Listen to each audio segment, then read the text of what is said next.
भगवते वासुदेवाय। ओम नमो भगवते सुदेवाय। नारायणं नमस्कृत्य नरं चैव नरोत्तमं देवीं सरस्वतीं व्यासं ततो जयाम् उदीरयेत्। शृण्वतां स्वकथा कृष्ण हृदय पुण्यश्रवणकीर्तना हृदयन्तस्तो हि अभद्राणि विधुनोति सुहृत्सताम्। नष्टप्रायेषु अभद्रेषु नित्यं भागवत सेवया Bhagwati उत्तमश्लोके भक्तिर्भवति नैष्ठकी. Good morning, devotees. So today we are going to read from Canto 4, Chapter 14, verse 46, and I'll also summarize the chapter. So the Canto 4 entitled The Creation of the Fourth Order, Chapter 14, The Story of King Vena, verse 46. तस्य वंशयस्तु नैषदा गिरिकाननगोचरा येनाहराज जायमानो वेनाकल्मषम् उल्बणम्. Synonyms: Tasya, his, Nishada; Vamshya, descendants; to then, Naishada, called Naishadas; Girikanana, the hills and the forests; Gochara, inhabiting; Yena, because; Aharat, he took upon himself; Jayamanaha, being born; Vena, of the king Vena; Kalmasham, all kinds of sin; Ulpanam, very fearful. Translation and purport by His Divine Grace, A.C. Bhaktivedanta Swami Srila Prabhupada ki jai. After his Nishada's birth, he immediately took charge of all resultant actions of King Vena's sinful activities. As such, this Naishada class are always engaged in sinful activities like stealing, plundering, and hunting. Consequently, they are only allowed to live in the hills and forests. Purport: the Naishadas are not allowed to live in cities, in towns, because they are sinful by nature. As such, their bodies are very ugly, and their occupations are also sinful. We should, however, know that even these sinful men, who are sometimes called Kiratas, can be delivered from their sinful conditions to the topmost Vaishnava platform by the mercy of a pure devotee.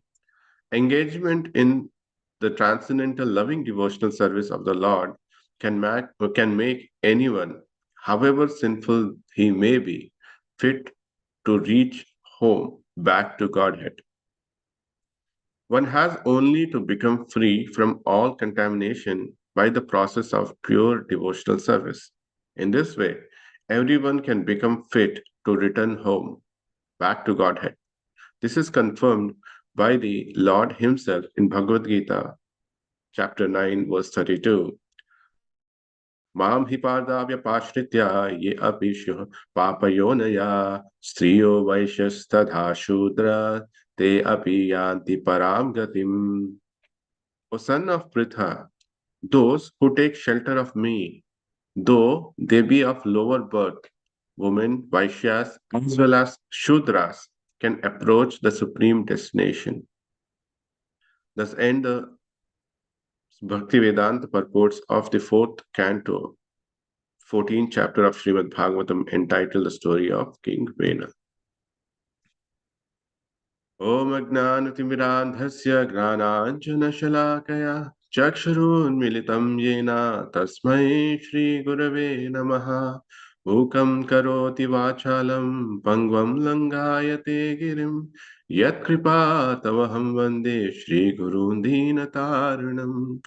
नमां विष्णुपादाय कृष्णपृष्ठाय भूतले श्रीमते भक्तिवेदांत स्वामिनिति नामिने नमस्ते सारस्वती देवे गौरवाणी प्रचारिणे निर्विशेषा शून्यवादी पाश्चात्य देशतारिणे वाञ्छाकल्पतरुभ्यश्च कृपा सिन्धुभ्य एव च पतितानां पावनेभ्यो वैष्णवेभ्यो नमो नमः.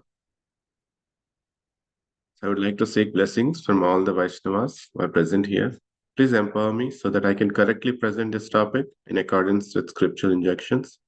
And this attempt can purify the mind of the heart of speaker and as well as the listener. So I collected few points from the class given by His Holiness Bhakti Vidya Purna Maharaj in May 2008 at Mayapur. So as we can see, this is in the whole like last two chapters. Maitreya Muni uh, was actually talking to Vidura and giving the lineage. And in this chapter specifically, or in the last chapter, he talked about King Anga, who is actually a pious king. And he kind of described how King Vena was born, or son Vena was born. So we know that King Anga and Sunita begot a son with the help of a porridge that was given to king after the fire sacrifice to Lord Vishnu. However, this son acquired the demonic qualities following the material lineage. So this naturally caused Vairagya to King Anga and he left the kingdom. So which caused all the thieves and rogues to plunder the kingdom and disturb the public. So this was due to lack of any authority. So the sages in this in the kingdom became very much concerned about the public, and that's the reason why, even though they know the nature of Vena for being uh, very demonic in nature, in order to have an authority to keep a check on the thieves and rogues, made Vena as a king, established him as a king, and consequently, the rogues and the thieves actually uh, were checked, given that Vena was even more cruel than the kings and rogues and thieves. So they were concerned about uh, the king. But other than that, the king Vena also assumed to become like an authority to receive all the benediction, which was against all the religious principles. He started creating all the obnoxious and started creating atrocities to the public, the people.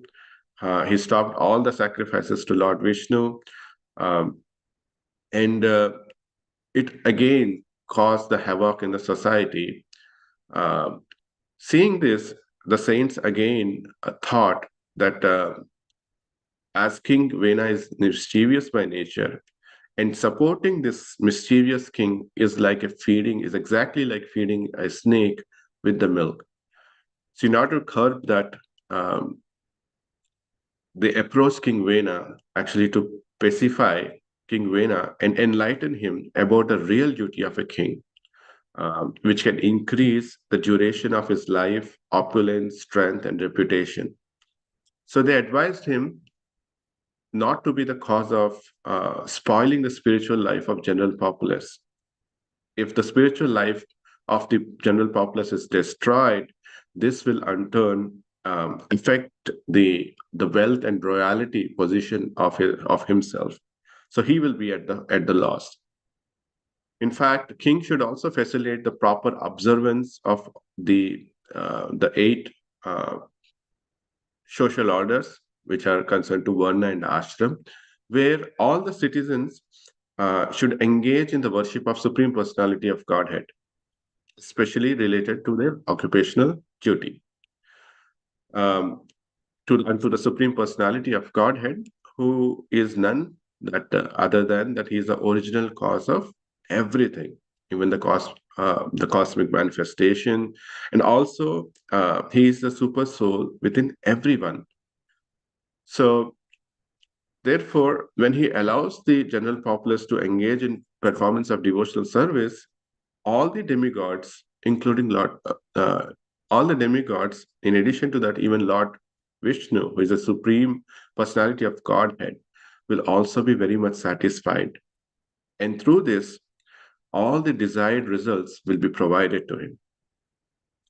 Upon hearing this King Vena started insulting Brahmanas. He said that they were inexperienced and ignorant of the fact that, in fact, Lord Brahma, Lord Vishnu, Lord Shiva, Indra, Vayu, Yama, sun god, Kuvera, Chandra, Agni, and all the other demigods live in the body of the king.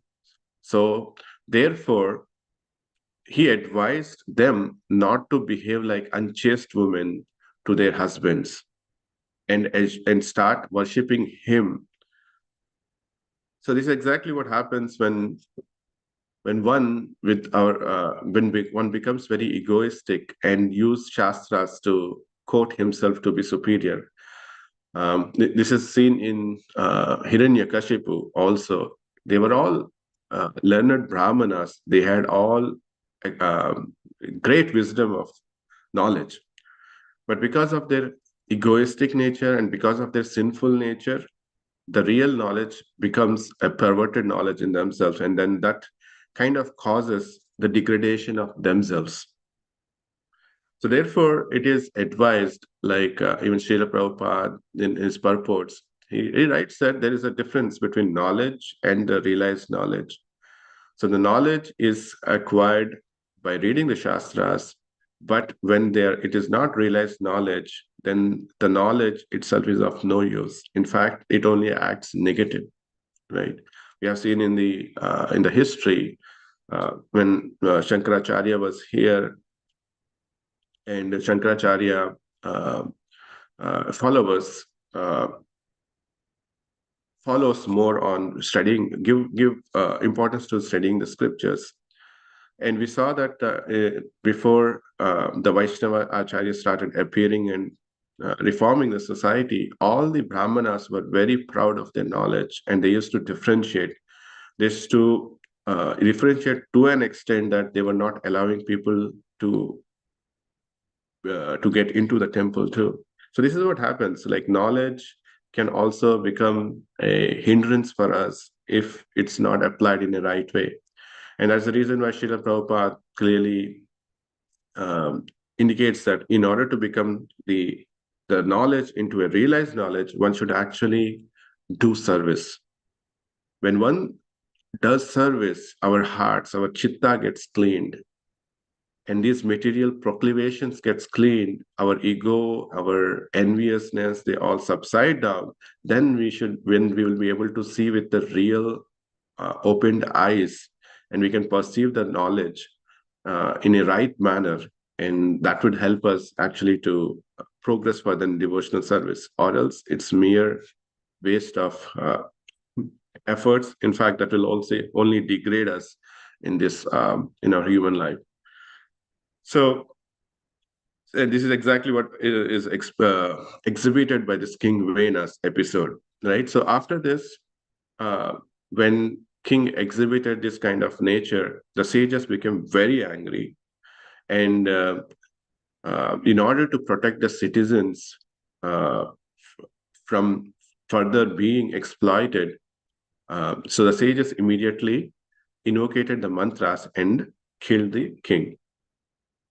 After this, the sages left, and then Sunita, who's mother of King Vena, became very much aggrieved, and she preserved the body of her son by uh, by applying some anointments and also by using the mantras.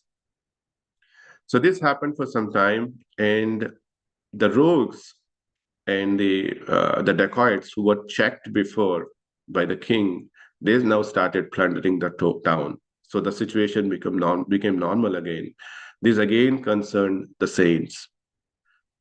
So so after doing this, the saints decided that they would actually go to the body of